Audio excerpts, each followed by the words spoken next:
Bienvenue sur Multiart TV. On reçoit ce matin M. Claude Langevin, peintre émérite depuis très longtemps avec nous. Il va nous parler un petit peu de son travail et de sa façon de penser. M. Langevin, vous faites partie de la génération des peintres paysagistes qui ont contribué à mettre les artistes du Québec sur la carte dans le reste du Canada. Pouvez-vous nous parler de vos débuts comme artiste et comment vous en êtes venu à faire partie de l'équipe de l'agence Multiart? Au début, moi, premièrement, j'ai commencé en médecine à l'Université de Montréal. J'étais destiné à la médecine. Puis là, je peignais depuis un bon bout de temps. Puis j'aimais ça. Puis tranquillement, j'ai laissé la médecine pour commencer à peindre. Puis là, j'ai rencontré Denis Beauchamp dans le temps à Laval, au Centre Laval. Puis d'une chose à l'autre, on est venu à un moment donné à avoir une compagnie ensemble, Multiart, mais au début, Multiart. Puis après ça, là, j'ai vendu mes parts pour seulement m'adonner à la peinture. Puis Denis est devenu mon agent. Et c'est comme ça, à un moment donné, avec les années. OK. Fait que ça remonte quand même dans les années 80, 1980, à peu près, le début avec Multiart. Il y a comme 35-40 ans presque. Ah, ouais. C'est ça. Puis vous vous rappelez sûrement de vos premiers vernissages en galerie. Ça se passait différemment dans ce temps-là. Hein? Oui, c'était différent, oui. Mes complètement premiers vernissages, c'était dans les galeries de centre d'achat. Puis à un moment donné, d'une chose à l'autre, j'ai commencé à, disons, upgrader, monter un peu dans les... Puis là, je faisais partie des meilleures galeries de Montréal, dans l'ouest de Montréal, sur la rue Green, puis Castel, puis ces galeries-là. Mm-hmm. Mais dans ces années-là, c'était la folie. C'était pas croyable. Moi, j'ai vu un vernissage chez Castel, 65 tableaux vendus dans 15 minutes. Ouais, c'était fou, les gens se bousculaient. On voit plus ça aujourd'hui. Hein? C'est assez évident. Non. C'est assez évident. Si vous aviez... Vous nous parliez que vous vouliez être médecin avant, vous avez devenu peintre, mais si vous n'aviez pas fait ça, ni un ni l'autre, vous auriez fait quoi? Aviez-vous... Oh, bonne question. Ni un ni l'autre. Je le sais vraiment pas. Ça m'est jamais venu à l'idée. Donc, vous saviez ce que vous vouliez? Ah, je savais ce que je voulais, puis il fallait, parce qu'à ce moment-là, c'était pas évident, la peinture. Si je remonte, moi, quand j'avais 20, 21, 22 ans, il y avait quelques galeries sur la rue Sherbrooke, c'était des sanctuaires. Alors, c'était pas facile de faire partie de ces galeries-là, puis ça a été difficile. Il fallait vraiment avoir la volonté de le faire. Oh oui, parce que c'était pas évident. Mais aujourd'hui, ça a changé beaucoup. Le milieu de l'art a changé beaucoup, surtout dans les derniers 10 ans. Vous avez vécu ça comment, vous?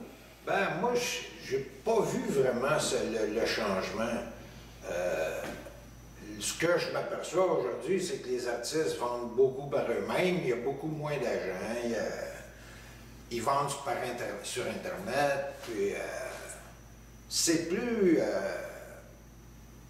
chacun est dans son petit coin, on dirait. Il y a moins de communauté d'artistes. Il y a moins de communauté. Avant, avec Multiart, on se rencontrait toutes les semaines, puis on échangeait, puis on peignait ensemble, on partait dans Charlevoix, 10, 15 peintres. Là, je ne sais pas si ça se fait encore, parce que moi, à mon âge, j'en fais moins à l'extérieur, mais c'était le fun. Oui, ça a changé beaucoup. Ah, c'était le fun de travailler dans ce temps-là. Comme vous dites, il y a un individualisme maintenant qui s'est installé. C'est beaucoup plus individualiste, oui.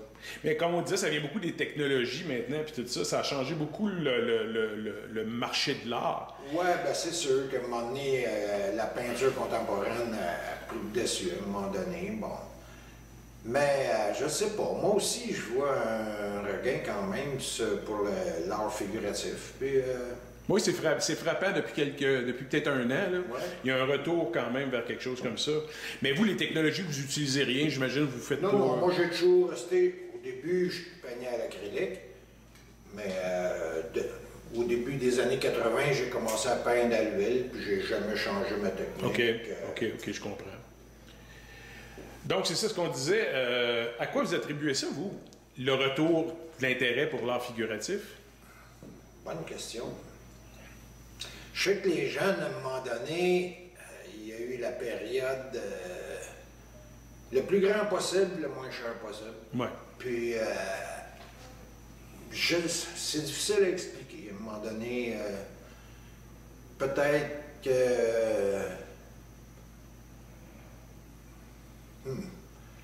Il cherchait beaucoup la couleur, puis le semi-abstrait, ou le... C'était plus, à un moment donné, bon, il fallait que la toile fasse match avec les murs, puis les plans, puis la décoration. Puis on n'achetait plus un tableau pour lui-même, on achetait un tableau pour que ça fasse partie, à un moment donné. Ça marche avec le sofa, c'est ça? Oui, pour que ça marche avec la décoration. Puis c'est peut-être pour ça, à un moment donné, que l'art figuratif a perdu son sens, parce que je sais que les jeunes, tout ce qu'on entendait, il y a du rouge, puis il y a du bleu, ça va bien aller avec ton tapis, puis tes couleurs de mur dans le salon. Puis, un certain manque d'éducation à ce niveau-là, je pense. Parce qu'on n'achète pas un tableau. Non, tu n'achètes pas un tableau parce qu'il matche avec le sofa. Non. Tu achètes un tapis bleu pour aller avec le tableau, si tu veux. On achète un tableau parce qu'on l'aime, point. C'est ça. C'est peut-être pour ça le désintéressement à l'art figuratif que les jeunes font. Là, si ça revient, tant mieux. Moi, à mon âge, à un moment donné, je sais que dans la peinture figurative, les peintres ne l'ont pas eu facile les dernières années. Non, ça c'est clair. Parce que c'est vrai qu'il y avait une grosse évolution vers l'art contemporain. Puis, mais vous, rendu à mon âge, moi, je vois moins la différence. Mais pour les jeunes, là... Mais vous avez quand même des plans au niveau de votre carrière de peintre, vous avez quand même quelque chose, vous voulez quand même continuer, là, c'est comme... Ah ben oui, moi je vais toujours continuer dans l'art figuratif, puis c'est ce que j'aime faire, puis c'est ce que j'ai toujours fait. Puis... OK, c'est excellent ça. Puis si vous aviez un conseil à donner à des jeunes artistes aujourd'hui, vous diriez quoi? Bah, je pense que les périodes sont aussi difficiles l'une que l'autre. Moi, quand j'ai commencé, c'était pas évident. Il y avait, comme je vous ai expliqué, il y avait seulement quelques galeries à Montréal, puis c'était des sanctuaires fermés.